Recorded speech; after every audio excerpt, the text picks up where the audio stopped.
ce document sur un phénomène. Regardez cet homme, ici photographié dans un cadre officiel après son élection, il y a 4 ans en Uruguay. Il s'appelle José Mujica et il est sans aucun doute le président de la République le plus modeste du monde. Il refuse d'habiter dans les palais, il a même vendu l'une des résidences présidentielles. Il met un point d'honneur à vivre comme un retraité ordinaire, dans sa ferme, pour afficher son opposition à la société de consommation. Nos envoyés spéciaux, Maryse Burgot et Laurent Desbois, l'ont rencontré. Voici leur reportage. La maison est tellement modeste qu'on se pince pour y croire. Et les vêtements du chef de l'État sont assez peu protocolaires. Ce matin-là, José Mujica, 78 ans, président de la République de l'Uruguay, nous reçoit chez lui en vieux survêtements.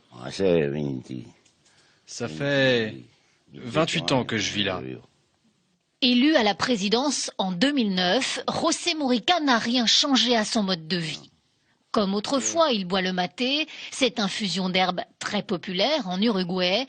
Et comme autrefois, il rentre chez lui tous les soirs, dans sa ferme.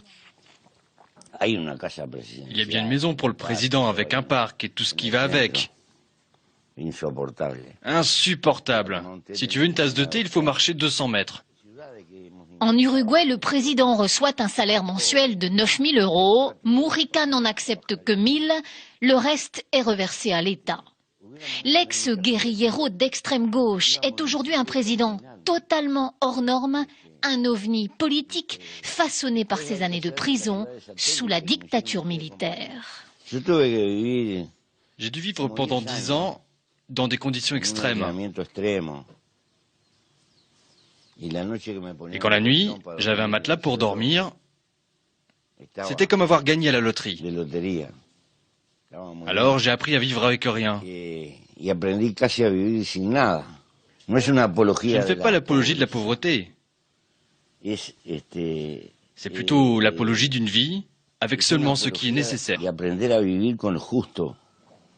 Chez les Mujica, pas de personnel de maison, la première dame se charge de la cuisine. Le racetisme n'est pas une façade. Ils prônent aujourd'hui tous les deux un socialisme matiné d'économie de marché et ils sont d'accord sur la place du couple présidentiel. Il y a eu des femmes de présidents qui ont joué ce rôle de première dame, mais moi je travaille, j'ai été élue sénatrice. Pour arriver jusqu'ici, il faut quitter Montevideo, la capitale de l'Uruguay, et emprunter ce chemin de terre rudimentaire. Entre 2 obligations présidentielles, Mujica donne volontiers un coup de main à ses voisins cultivateurs.